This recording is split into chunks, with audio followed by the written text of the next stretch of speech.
And now I'm going to do the live stream. There we go.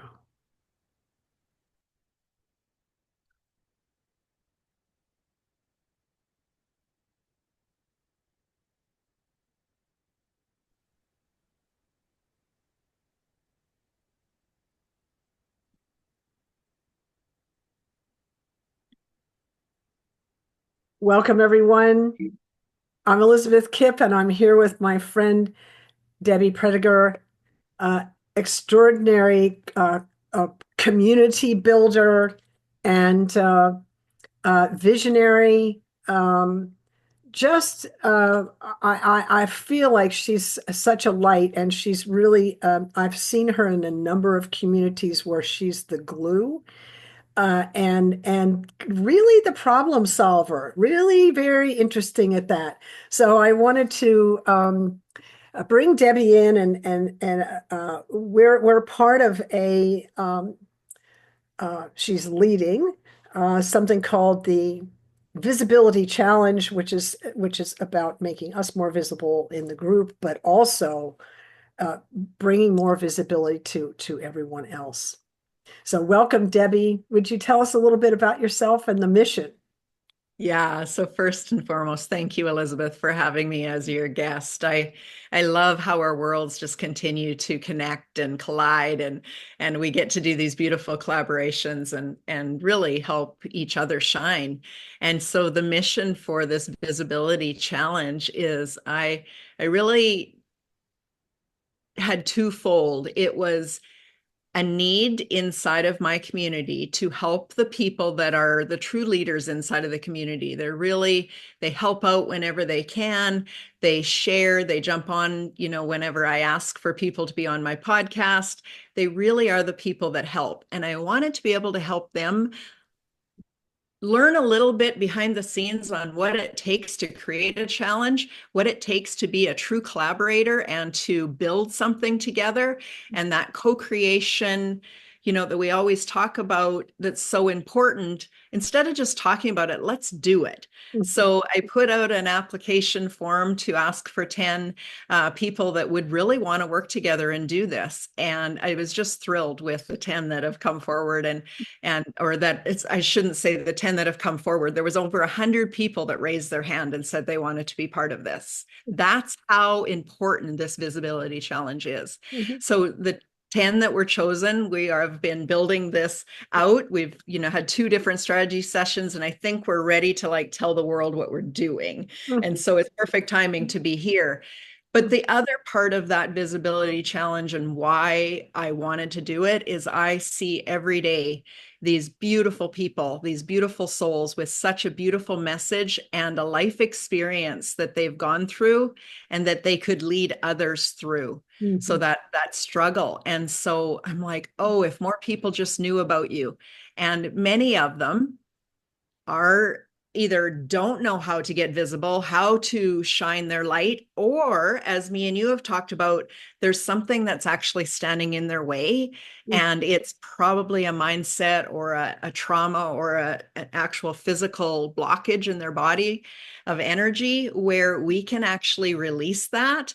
And Mhm. then, wow, just look at the ripple effect that can happen. And so that it is twofold. It's teaching you as a leader, as a co-leader, and Mhm. then it's also creating an opportunity for more people to tell their stories and to shine their light. Yeah, I love that. I think it's so important when we have I think I heard this from Marianne Williamson many, many years ago. When we have the courage to shine our light and tell our stories, we give others permission to do the same. It really is true. And we've both experienced that.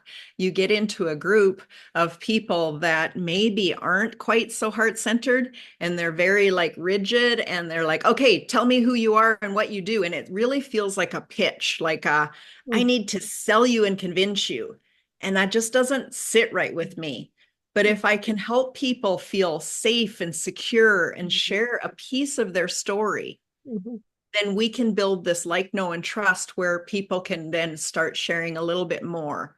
And Mm. when we can get to that place where we're really authentic and vulnerable in our stories to whatever degree that is, that's when we're truly attracting our ideal client and our audience, those people that will convert into buyers. But even more so, like for somebody that's speaking on stages, that's what you want to do. You want to be relatable to your audience. If they Mhm. can't see themselves in you, then they are either putting you up on a pedestal or they can't even hear you. It's just noise. They Mhm. can't even hear what you're saying. Now that's an art.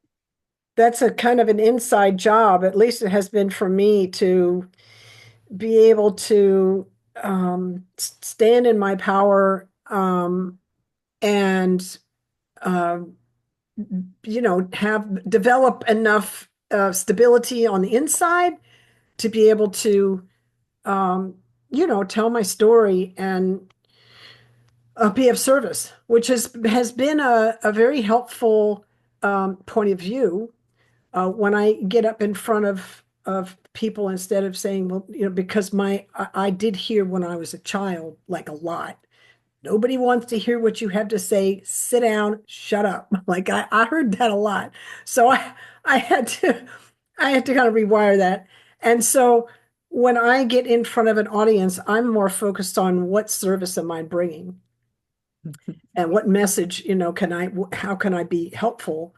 And then I kind of like, if I stay in that lane and share from that space, based on kind of my experience, um, and then this is another piece, let go of the outcome. The people that, need to hear more will come in and then come back, and the people that, or maybe they'll spread that message to somebody else. So there's a ripple effect out, and then sometimes there's a ripple effect this way, right? Does that make sense? It totally makes sense to me. That is to me, if I had an agenda of jumping on a call and saying, well, I want to just convert all of these people into buying my course, I don't feel like my energy would be aligned or pure. And so when I'm coming in and I'm speaking to an audience because I'm speaking to them, what do they need to hear today? What is it that they are looking for? Whether it is, like you said, permission to shine their light a little brighter, to understand that they're not alone in this mission and that there is a calling on their heart and they can feel it.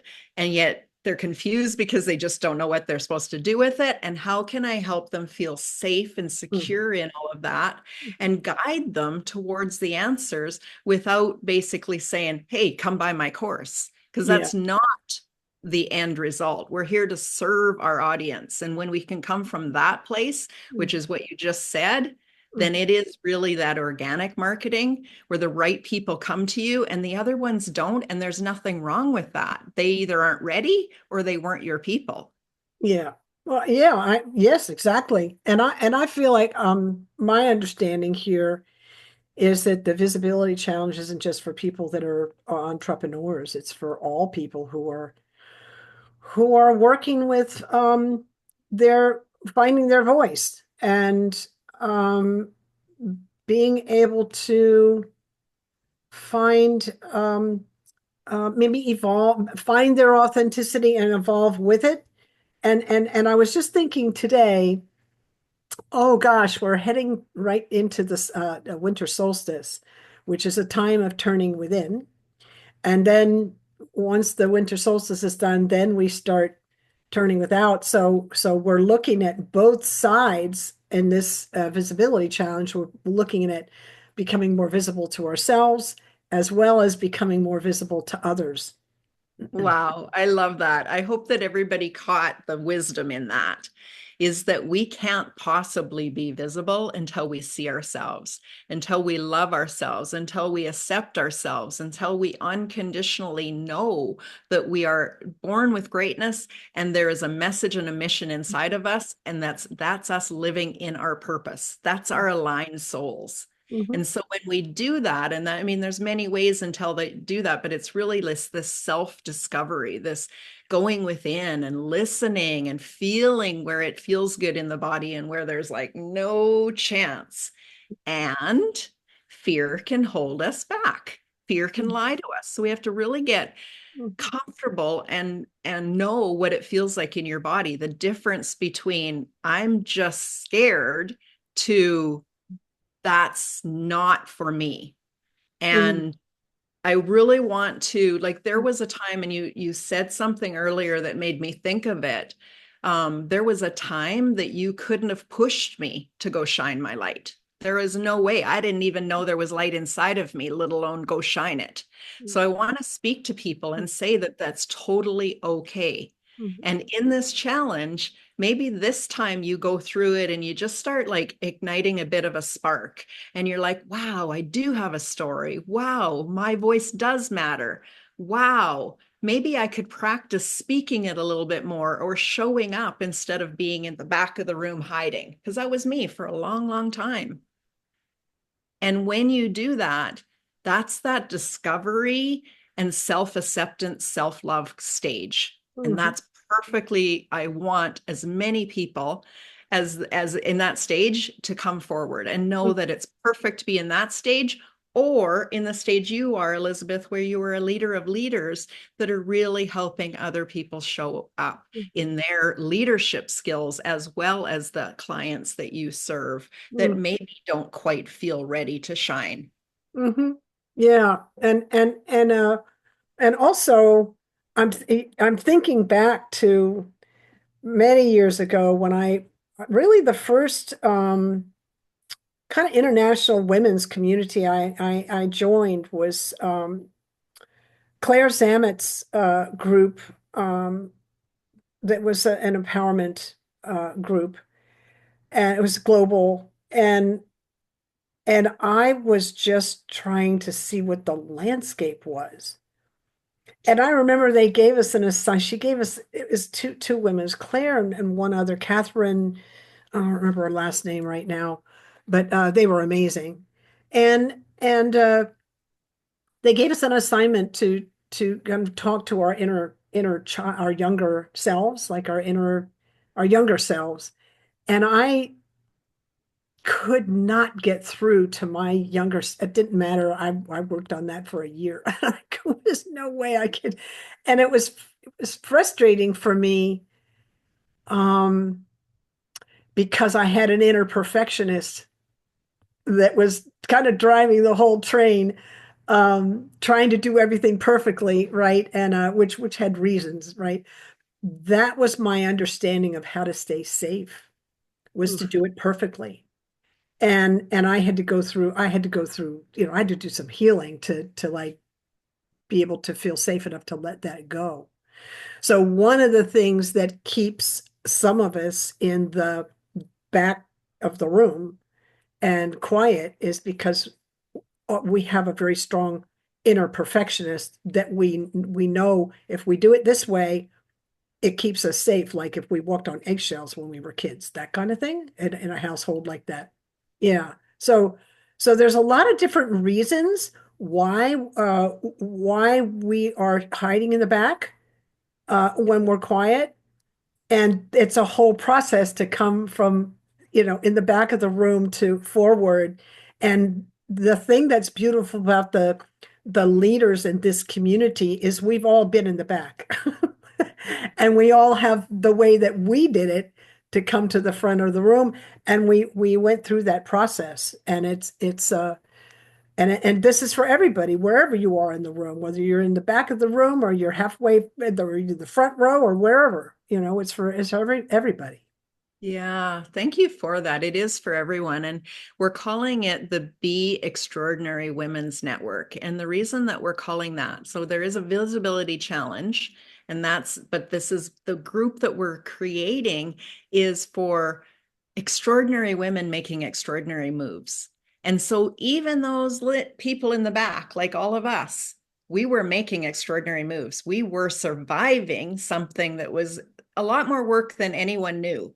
And so, as we inched our way forward and started to tell some of our stories and did that inner healing so that we could love ourselves, we recognized that we were helping others with our stories. And so, I want to create a platform for extraordinary women. And as you said earlier, it's not just for entrepreneurs. There is going to be many women that are, um, housekeepers. They're coming from every walks of life. I just drew a card before this, and it comes, if it can show it properly, what Oh, it great. represents to me That's perfect.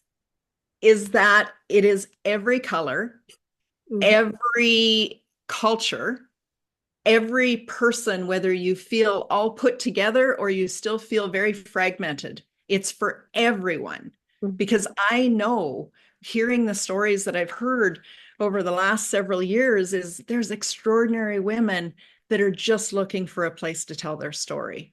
And even if they tell their story, or even a pinch of it, or practice, that mhm, we want to create a platform where people are seen and heard and valued as a whole. mhm. There's nothing that's wrong with you. There's nothing to fix. You're perfect the way you are, and you're also evolving and growing. I And I love that. That's really perfect. what we did is we just got to a stage that we started to actually find the traction to grow and evolve a little faster than the person that was still standing at the back of the room, wondering if it was safe to show up. Mm. Yeah, beautiful. I like to say from a neurophysiological point of view, because I get a little geeky, science geeky. Um, Wherever we are, our machinery is is operating exactly as designed. There's nothing wrong with us. We're we're just that's the way it's the way we're programmed, and our evolution is kind of like this. We have this beautiful brain that's um, adaptable in every moment. It lives in the now, which is the key. And it has the memory of the past impacting on it, informing it, right? So that's interesting. So that's an object in motion that's going to stay in motion until acted on by an equal or opposite force. So my behavior is going to stay the same until something comes in to change it. And what is that object of equal or opposite force? The power of choice in this moment. Oh And my goodness, I love this. so this thing that I'm doing is helping me to evolve to like new to a new program, to a new way of living, or is it putting the am I staying with the programming, the momentum of the past? And you know what? It's my choice. I can stay in that old way or I can evolve. It's up to me. And I love that because that gives me a lots of empowerment. And you know what? I'm safe either way Oof. within myself. Your choice, but you had to be aware there was a choice and there was a pattern and there was a habit happening in order to do it. And for many years, I didn't know that. Me For many either. years, I was running to just please people because it was safe if I felt a little bit of love, if I did all these things for people, and I felt a little bit seen. Now, at that time, I would have told you I didn't want to be seen. Please don't even look at me or give me any attention or acknowledgement. But there was something within my soul that was still desiring to be seen, to be valued, to know that I mattered. Mhm. And so that's really what I've done in all of the communities that you said you've seen me in, is that's really my gift, is to help people recognize that they are perfect the way they are, and that I see them, that I love them, and I value them. And it doesn't matter if I agree with them or not, or I can resonate with them, or if I even understand them. I still am there to show them that there's this beautiful mirror in front of them saying, keep going. Mm, You really, truly do matter. beautiful. So it's so important. Um, Especially in with my community to bring that message because in the chronic pain, uh, chronic stress, um, energy, one of the things that happen is that the negative mind is accentuated. Mm. And so nobody wants to hear about from you, which is one of the things that mine shows up, right? I hear nobody wants to hear what you have to say, right? I don't matter. Everyone else, that's a chronic pain. That's the brain on chronic pain. Yeah. And isn't that interesting to know, oh, when I hear that negative mind come in, that's a reflection of my old programming and the way that I've adapted, a way it's adapted, but you know what, I can shift that, right? So very important. Also, the other thing I love about the work that you do, Debbie, is that your sense of community is it's like so solid. So you understand the value of not just community, but building safe community, because that's where healing happens. We are traumatized in unsafe relationship. We heal in safe relationship, right? And you just totally get that. Thank you. It really has been an evolution. I've always believed in community. I've always known the value of it because I didn't have it. So I valued it. What you don't have, you create. You creating it for others, I didn't value it. I didn't value what I was creating until enough people pointed it out to me that that's your gift, Debbie. That's your superpower. And then I started realizing, wow, I do create safe communities where people feel seen and heard, and I curate them. Like I'm very protective over my community. It's not just anybody's getting in there because I need to know they're of pure heart and soul to get in there. And so that's the type of um, mindset in which I'm creating this safe space to heal. And inside of there is people like you and so many other leaders that also feel the same way. And that's where the collaborations and the co creations happen. And I believe that's where our voices are amplified and multiplied in a way that then this ripple effect just goes boom. And Mm. so, even though I have been the one creating these amazing communities, without the leaders like you and so many of the others that show up there and continue to show up, I would probably be just sitting on an island by myself talking to myself. So I know the value of community and I know the value of the people in that community. Beautiful. It's a way. One of the things that my community knows, but one of the things I work with is historical trauma. And in my, I'm a white American woman, so raised in, a single family home in a suburb, right, kind of thing. And so I didn't grow up with the tribal.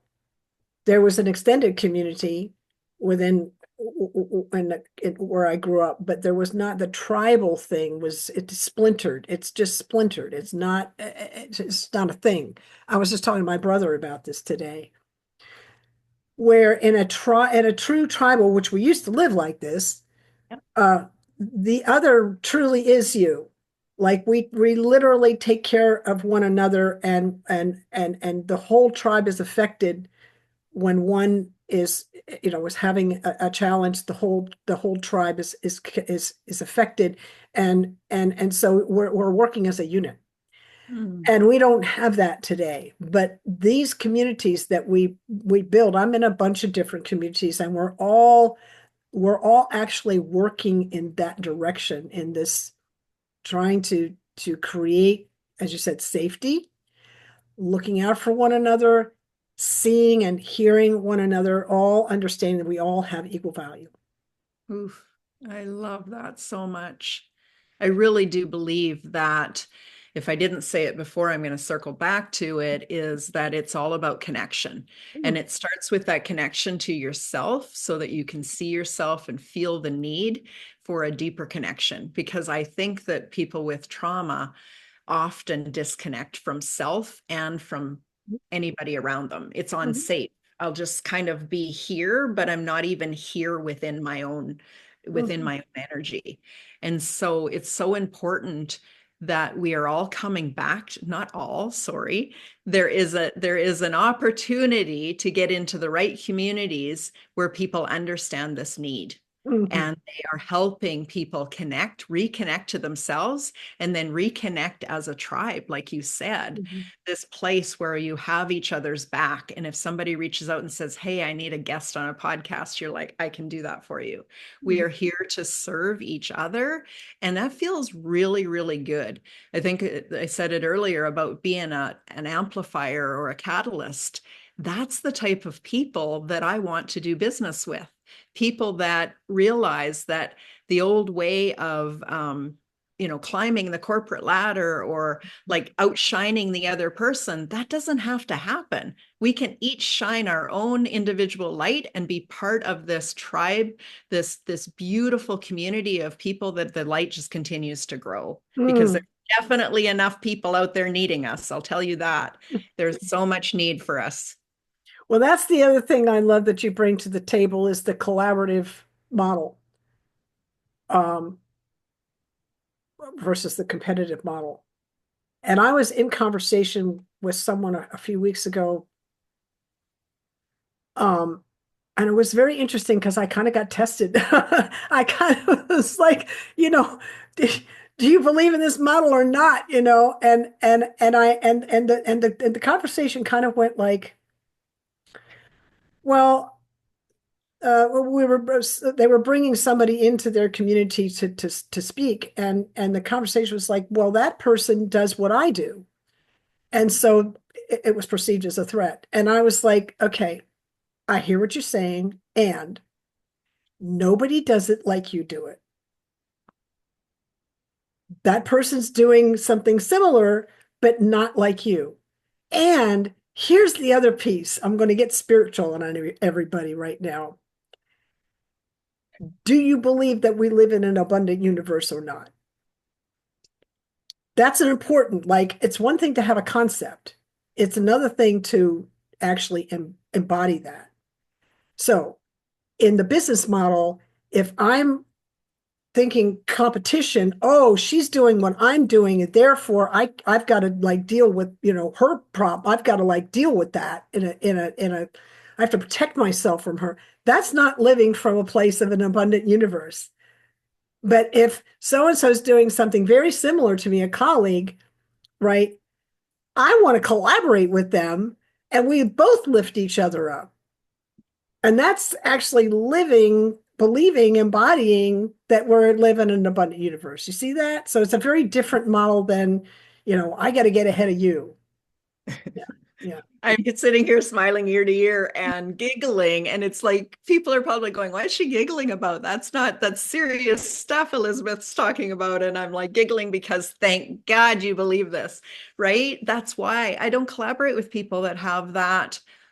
I actually think it's still trauma, I do unhealed too. Yeah. trauma, Yeah. that there is a competition, that I am unsafe if you're better than me. Yeah. I am the leader. And if you get a little too close to me, I'm going to squash you back down and put you in your place because somebody might see you as a better leader than me and my spot will be taken. Or I'm And going to be threatened by you if you're, here. And that's just the vision of seeing a person here and here is like, well, that's not even real, but it's how we yeah, perceive it. Yeah.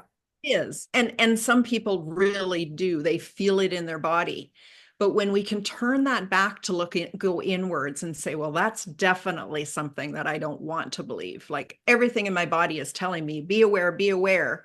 But I actually choose to be that collaborative spirit, that person that gets invited to do amazing things with amazing people. We have to let go of that chatter. We have to let go of that I'm unsafe in this circumstance. And the only way, in my opinion, the only way to let it go is to be aware of it. We Hmm. have to be aware of it so we can choose that that is not me. That is the old me that was unsafe. That is not me today. Hmm. I'm in a different place, different circumstances. And when we come from that lack mentality, to me, fear is always the root cause of that. There's Yeah. something there we're fearful about. Hmm. Yeah. That's the work. That points me, when I have that resistance, which, uh, is about fear. Again, we'll come back to where we started, really. Um, I see my resistance and it's either I can stay safe in my corner because I'm not ready to like move from that position, which is fine. Or, oh, I see my resistance. I see I have something to learn here and I'm done with this. So whatever I have to do to like deal with this, I'm ready and I'm going to move forward. And I've been in both places. I've been in like people have said, Like I had a teacher that said, "Oh, wherever you have shame in your life, you need to shine a light on it." And I was like, "Dude, give me another assignment. I'm not ready for that." But I put a pin in it because I remember because it was so powerful. I felt it. And so about 9 months later, I was in a meditation and that came in. Whatever that I knew there was a shame thing. I couldn't identify at the time. I said, "Oh, I can't even deal with that." I wasn't ready. But 9 months later in meditation, there it was. And I was like, "Oh, hello, I see you." And I was able to process it on the spot. But it took me 9 months to go through whatever I had to go through to get there. And that's fine. That's just the way it happened. I love that you're bringing this up again, is that this visibility challenge is for everyone, Mm, and it's okay if you if the seed that we plant doesn't actually take root for several months. It's absolutely okay. Because when you said, "Dude, give me another assignment," I was like killing myself laughing because I've been there. I remember a certain time that's like, "No way, please don't let that be me." And I had to, my body and my mind and my soul had to all get in sync. mm, And that is the inner work. And we're here to do that inner work. mm, What I also love about the 10 that are collaborating together, as you said earlier, is that we've all done our work. And we continue to do our work. We continue to shine on the shame when it shows up, but we're in a different place today down this journey and this road. But we all have different modalities in which we do it. And I also think that if we ever think that our one modality is the only modality that the whole world needs to use, then we have an ego problem. And that absolutely. also comes from a place of fear of not being enough. Mm, And so recognizing, what's working for you, what other options there are if that's not working for you. But it really all starts with awareness and then choice. And my whole business is called Empowering You Community because it's all about you. I help you see mm, be aware of the choices you're making. mm, And are you actually loving those choices, or are they on automatic repeat out of pattern and habit of keeping you safe? So once we make that empowered choice and we take the aligned action, because we can actually hear, because we're in mm, a space of a higher consciousness where we can see and hear the solutions rather than stay in this cycle of overwhelm and confusion, mm. everything changes. Everything in your life shifts from that place. True. That's very true. Beautiful. My goodness, Debbie, what a powerhouse you are. And like a healing vehicle for providing this beautiful vehicle for all of us to be a part of. What is the best way for people to get in touch with you? Well, I do have a free community on Facebook, and it is called Empowering You Community with Debbie Prediger. Oh, And, I can give you the links to that, but also on all of the socials, LinkedIn, everything, it's Debbie Prediger. oh, And that's pretty simple. Um, we can come up with all these fancy names, but in the end of the day, they're going to remember your name, and that's what you want them to remember. So I've really kind of gone through that evolution and back to Debbie Prediger. awesome, beautiful. Well, thank you so much for spending your time with us today. And just everybody, thank you for watching. Um, please kind of remember that we're uh, 10 of us are getting together and we're creating this visibility challenge. We're kind of in the back cooking, and we're learning a lot about how things go together and what ingredients to make and how much of everything, and we'd love for you to all be a part of this when we let her loose. Oh, I love that. Thank you so much, Elizabeth. It is so fun cooking with you and creating. It's a lot of fun, and really that's what life is about. We can get really serious when we talk about traumas and other things, but we have to remember to have the fun along the way. That's part of the journey. Oh my goodness. Yeah, that's a big part of it. Thank you so much, Debbie. Have a beautiful day and I'll be in touch. Bye everyone.